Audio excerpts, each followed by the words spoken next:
You is a sick individual if you do this to your own kids. Let's get into it. My granny disowned me because I told her that I was going to go to the cops about my dad touching me when I was growing up. Let's get into it. Okay, so boom. I won't go into great detail about the SA that happened or whatever because I know that that's like a trigger warning for certain people. But growing up for about 15 to 16 years, I was abused by my said sperm donor, you know what I'm saying, in very malicious ways and ways that he would try to make it seem like it's okay to do these things. It's okay to be like this because I'm so young and it's so groomed and stuff like that, right?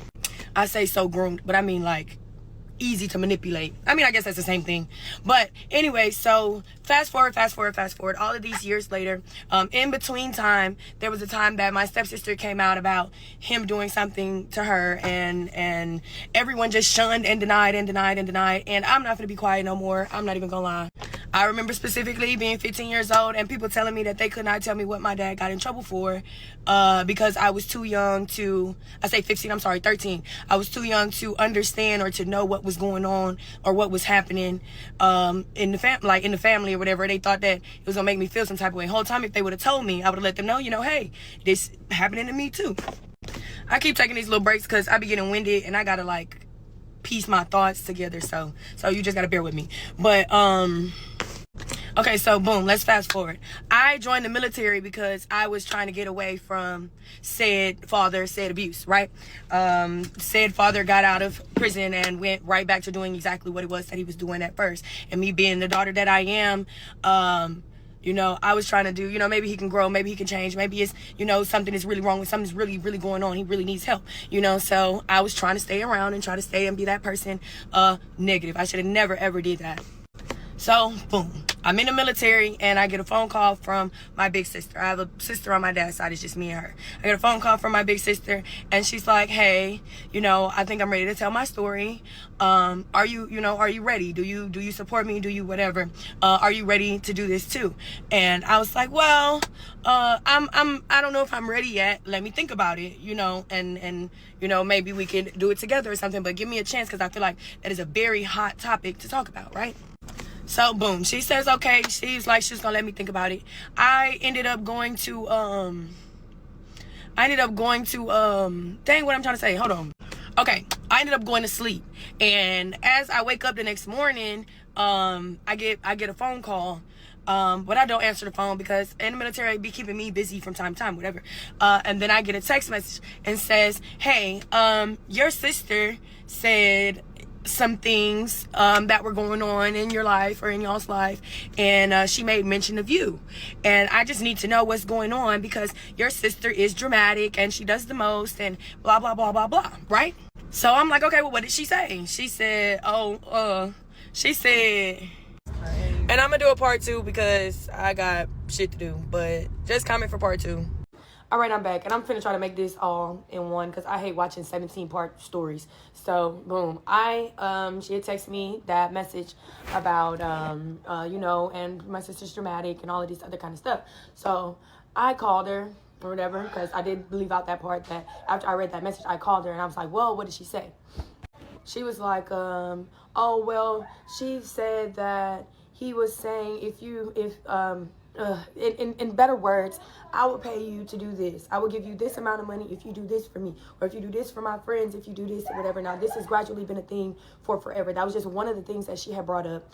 And then she had brought up some other things about unwarranted touching and very uncomfortable conversations and pictures and like very exploiting children, exploiting both me and her, right? So she says, please tell me what's going on. I just need to know what's going on because I'm so overwhelmed and blah, blah, blah, blah, blah, right? So me being me, I was not even ready to tell my part of the story, like my truth, you know? But one thing I won't do is sit here and have anybody playing on my sister's name and saying that she's a liar or that this didn't happen when I know it happened because it happened to me too, you know? And we used to have little discussions, kind of, sort of. And I also know that my sister used to take on a lot because she was the big sister and she was trying to make sure that it didn't happen to me. Whole time it was still happening to me. And it was just kind of confusing when we tried to understand it. But back to the story. So I'm like, yes, this is true. This is what happened. You know what I'm saying? She didn't lie. She's not lying at all. She's like, I can't believe this. She said, and y'all are gonna go to the police about this. That's my only son, and I don't have nobody, and I'm gonna disown y'all. If you go to the police, I'm gonna disown you. This is what she said on the phone. I said, okay, cool. Click, hang up on you. Don't give a fuck. Because one thing I'm not gonna do is sit here and not be heard. I'm not having that. You telling me that your son can't do no wrong because you don't have nobody in your life. Whole time you still got 2 other daughters. And let's add them 2 daughters into this situation too, because I feel like their whole family is just, I feel like something's wrong with them. So of course I hang up on her, and then she ends up, like, they have this family group chat where it's my grandmother, and it's my dad and my 2 aunts. It's all of them. They all in a group chat. They're so family oriented. I see why they're so family oriented. Sick people. But they have a group chat or whatever. And so I guess I'm assuming that she texted in the chat that she had talked to me and Des and like whatever was going on. So I proceeded to get a phone call from my aunt. Now a little backstory on this aunt. This aunt was like my number 1 aunt, like top of the line aunt. Every weekend she would pick me up. Growing up, we would go to the zoo. She lived where I lived, so she would always come pick me up. We would always spend time together. We would always travel together. I used to ride in her Mustang. We used to play games. Like, this was my aunt. This is one, I knew her number by heart in elementary school. This was my aunt, right? Loved her down. So this is who calls me. She calls me and she proceeds to talk to me about whatever happened. So I proceeded to tell her that, I just want to let you know that your mother said that if I go to the police, then she's going to disown me. So I just want to let you know right now, and I want to let anybody else know right now that if that's how y'all feel, then y'all might as well just disown me right now. I have no problem doing it because I'm still going to go to the police, and I'm not going to stop my sister from being who she needs to be. Then my aunt proceeds to say, well, I don't think that he should go to prison because he just got out of prison and he just needs some help and it's a lot going on. And I was thinking, and this whole time I feel like they already knew because they knew that he was taking, drugs, and it was very excessive. Used to do them in front of me, very, very excessive. It got to a point where, like, he looked like a skeleton in the face. Like, eyes were, like, deep in, like, face was like super skinny, super, like, he looked like a skeleton, like a scary demonic skeleton.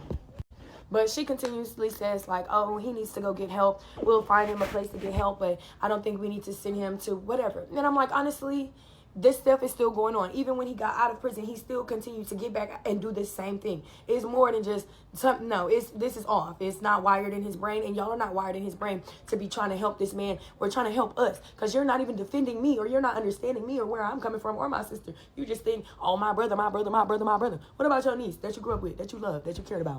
So, side note, they also have money. They have a little bit of money, and be mindful that I'm in the military. I just got in the military. But it went to the fact that they said, oh, well, we're going to lawyer up. You about to lawyer up for a child. You about to lawyer up for a child. Really? Really? Is that what we going to do?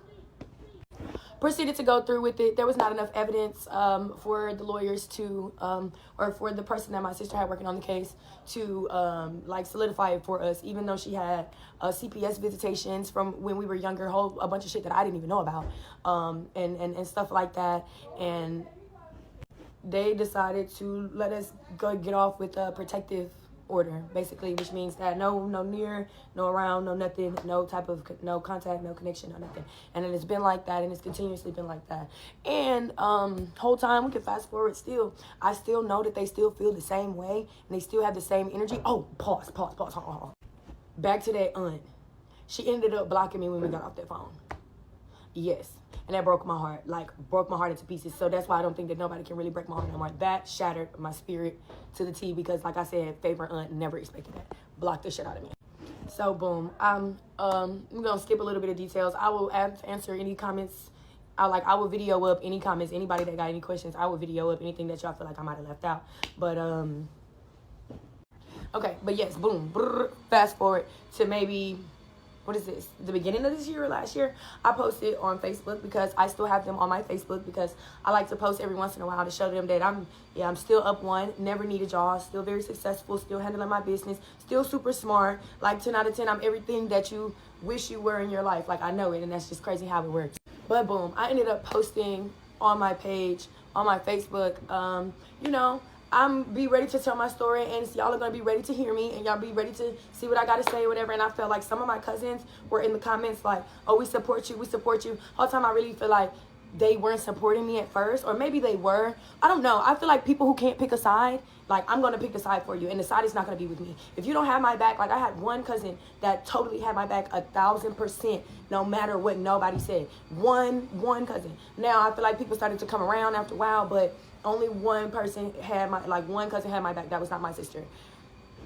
So when I made that post, like, nobody had seen me in a long time. I wasn't talking to nobody, no cousins, no aunts, nobody, like nobody. And it's a pretty big family. My grandmother has like 7 siblings, so it's a pretty big family. I got a lot of cousins and a lot of whatever, but I wasn't talking to none of them. I ended up making that Facebook post. I had my cousins commenting on my stuff like, oh, we support you, I'm here for you, I understand, you know, blah blah blah. Like, they're commenting and supporting me, stuff like that. Then my grandmother comments. This lady gonna sit there and write a long paragraph on my stuff. Like, I really want to find it, and the paragraph starts with, there's 2 sides to every story. 2 sides to a child story. 2 sides? Nigga, we're 6 years in. 2 sides to a CM story. Are we for real? That don't even make sense. It is the delusion, and it's eating them up. Like, it's just, it doesn't even make sense. So when I saw that, I'm like, okay, cool. We're still doing denying. We're still doing whatever. And then my dad act like he still want to be this rapper. And I'm not a big fan of that. All of that going out and hanging out and rapping and making music and being in the studio and stuff, that shit, mentally, you got too much going on for you to even be thinking about stuff like that, for you to be going like that. So I pray to God that this reaches that right audience. So when y'all do see my dad, and y'all do know if y'all from Texas or whatever, let me nip this shit in the bud, I swear. Because clearly the police are not going to do nothing. My parent on my dad's side, like, they're not going to do nothing. My mother has been full on hardcore support. And I also have fucking 6 siblings on my mom's side who are full on, all in support of me. I didn't get to tell them until I was 19 years old. So yeah, just everything just started unfolding. But hell yeah, that's the story time on how my grandmother disowned me, and I just kind of kept the word and left it there because he's still lying about it, and she still love him, and they still one big happy family. And then there's me and my sister. So apparently my sister gets text messages from my aunt, the one who blocks me, but none of them will ever text me or hit me up because they know the type of mouth that I have. My sister, she won't ever respond, but me, don't text me because I'm gonna cuss you the fuck out. Here to answer this, don't mind me, I literally, just woke up. So at the time, I had a friend, and I was explaining everything to him. I guess I had got lit one night, and I was explaining everything to my friend in the car, like, how I grew up and how, like, the conversations me and my dad have and stuff like that. And my friend at the time, we're no longer friends, but my friend at the time was like, oh, you need to tell your mama. We finna go tell your mama right now. Like, I was 19 years old. We finna go tell your mama now. We're telling her now. So we went to my mama's house. She made me sit there, and I fucking told my mama. Instantly. So when I told my mom, tears instantly, ready to, it's the lash out goes there instantly. And then she started to feel bad, because when I would come home from my dad's side of the family, she used to say, you always got this attitude. You always got this attitude. You go back, you come back with this new attitude. Like, what is that? Whole time is because I'm being mistreated. But, like, my mama also has 6 other kids. Like, it's very, I don't know. I feel like she did the best that she could do. She totally supported me 1,000%. She made me tell my siblings. I have 6 siblings on my mom's side. I had to tell them all, 2 older brothers, an older sister, a younger sister, and a little brother. And my older brothers, they weren't going for it. But I, appreciate their freedom in their life more than I care about what he has to do or what he needs to deal with. I only told my immediate family on my mom's side. So my grandmother on my mom's side doesn't know. My cousins and stuff like that. Whole time they're going to come across this thing and be like, oh my God. On my mom's side, they're not aware. I don't like to share stuff like that because I know how certain people will react to certain things. But my mama fully supported me. She fully cared about me. And it was that. She definitely supported me. I feel like even my sister was mean to me growing up. But I guess that was sisterly love. But then again, everybody felt bad because I would hide it so well. I just would come home with an attitude. Oh, yeah, and then my mom would be like, oh, you coming home Every time you go over there, you got a funky ass attitude when you get back. Maybe I shouldn't let you go over there. And I'm, no, it's okay. Whole time. My father exposed himself to me at a very young age, and now I'm ready to talk about, honestly, everything. Trigger warning, this is, might be too much for certain people, so if you think this is too much, please just scroll. I honestly can't tell you how old I was. I genuinely want to say I had to been around 8 or so, but I got in trouble, and my punishment for me getting in trouble was for him to expose himself to me, fully naked, top to bottom. Yes, so... Okay, and two, I'm starting to share this because I did say that when I got a platform that I was going to say everything I needed to say, and I feel like now is that time for me to say everything that I needed to say. One, because the police did not help. Two, I'm getting very great comments and very great DMs that are giving me advice and like helping me go like figure stuff out. So this is actually a really great platform to do this on. And there's a lot of women who have been through exactly what I've been through, and I had no idea. I swear I thought, like, I never thought I was the only one, but I thought I was the only one. Okay, so I guess I had a cousin. I guess, I don't know, a lot maybe went on in the family that I don't know about. But I had a cousin that was in these chat rooms or whatever, and he was showing me things or whatever, and we ended up getting in trouble. Now, mind you, this is the first time that I ever even anything. I just, was looking because, cousin wanted to show me whatever he wanted to show me. Boom. We get in trouble, and I have to spend the weekend at my dad's house. As I'm spending the weekend at my dad's house, my stepsister comes in and tells me, hey, Dad, your dad wants to see you. So I already know that I'm getting in trouble, but I'm thinking like I'm about to get it toe up. You know what I'm saying? Like I'm about to get whooped, right? That is not at all what happened. When I tell you that was the start of a very traumatic childhood for me, it really it threw me. And because he put it in punishment form, I thought that's how it's supposed to be. This is the first time I'm getting in trouble at my dad's house. So maybe that's how I'm supposed to get in trouble. Like I don't know. I guess I was making every excuse for it. But the moment I saw it, the moment he did, open a door like that and was like, you need to stay on those chat rooms, I just froze up, said okay, turned around, walked out. Never brought it up again, never talked about it again, never said nothing to nobody. I just went in my stepsister's room and I went straight to bed, I'm telling you. And maybe about 2 or 3 months, maybe we didn't talk about nothing. We didn't talk about nothing. We didn't discuss nothing. Nothing. There was nothing. And then one day, I don't even know how it comes up, but I just remember questions like him asking, is it big? And asking what did I think when I saw it? Mind you, these are years from 8 to 8, 12. These aren't things that I even know about. These aren't things that I want to learn about. This is nothing that I wanted to learn, at all. Then he tried to convince me that the world we lived in was wrong because everyone wore clothes, and it's okay to not wear clothes, and it's okay to be free, and it's okay to walk around naked and stuff like that. I remember one time specifically, we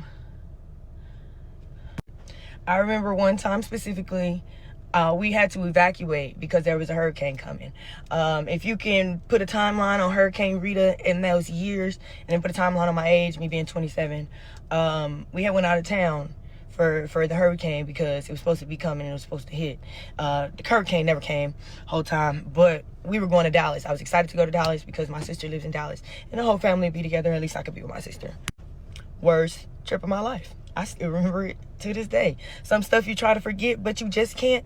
This being one of those. I remember him taking my sister for a long time. When I tell y'all, I did not get to spend no time with my sister on that trip, and I never knew what was really I don't know. It was just so, I just didn't process what was going on at all. I remember him I remember being cold at night one time. And it had been super, super late. And he was like, I'm outside. I'm talking to your sister. I said, I'm cold. He gave me his muscle shirt. To sleep in. I proceeded to have work over whatever, you know what I'm saying? So I remember reading it was like, you know how the beds have the bench? So I'm sitting in the bench and he's laying in the bed, but the TV's in front of us. So he's watching TV, but I'm reading, and I'm reading in front of it, whatever. And I just remember turning around, and he was like, so I just turned around and I just act like I did not see nothing, and I did not know what was going on, because the whole time I'm supposed to be reading a book. Like, you know, you're supposed to be teaching me right now. I'm supposed to be teachable things, and I don't even know where you are. You know, like, I don't even know where your mind is. Same said trip, I remember riding in the car with my sister and him. And I think this is the first time that he put us together and tried to ease me into the life of, oh, this is okay, this is normal, this is cool, oh, your sister's cool with it. Whole time, yeah, my sister is only 3 years older than me, so if I'm 8, she's 12. Or, you know what I'm saying? It's like, that don't even, we're both children, we're both kids, and you're trying your hardest to instill in us that it's okay to be a nudist, it's okay to be open, and it's okay to be this, and it's okay to do this in front of these people, it's okay to talk about like, and none of this shit was okay, y'all. None of this was ever okay. And a long time, like a long time, there's so many other things that I feel like I've either shut out, shut down, like can't remember through like straight up trauma, you know what I'm saying? But for people to protect that man, I need to let y'all know what that man did to me. Like, that is not a father, that is not a dad, that is not nothing, that is nothing that you want to associate yourself with. That is not a son of, that is not a child of God, that is not nobody's, like, that is not anything. And I'm gonna be the one to let any fucking body know that this shit is over with. Whole time this is my story, and this is the start. And I'm finna be an advocate for women, because we deserve better. And there's way too many people in my comments who feel like they not heard. We gonna change that. Like, what kind of, man, I don't even know what to say, man. Like, what kind of man would do that to his own daughters, man? Like, you opening up the door on your 8-year-old daughter, you have no clothes on, exposing her to that at an early age, and then asking her how big was it. Bro, you was sick. That shit burns me up inside, because I don't know what makes a man, what goes through somebody's mind to look at a child in that way. And on top of that, you got your mama and your sisters backing you up for this. It's sad, bro. And then these kids can't go to nobody to tell their side of the story. No one's going to believe them. That's why females nowadays end up taking their own life, because don't nobody listen to them. Don't nobody want to believe them. Even though if they know that it's true, they still going to tell the child to be quiet, turn the other cheek. You better not say nothing. Most of them shut down. I hear a lot of women say when they tell their story, it be years and years before they even build the courage up to tell their story. He most definitely shouldn't go to jail or prison. Something else should happen. But drop y'all thoughts and opinions in the comments. Let me know y'all take on this situation. And if you have been through this situation, feel free to share your story. If you haven't, I'm gone.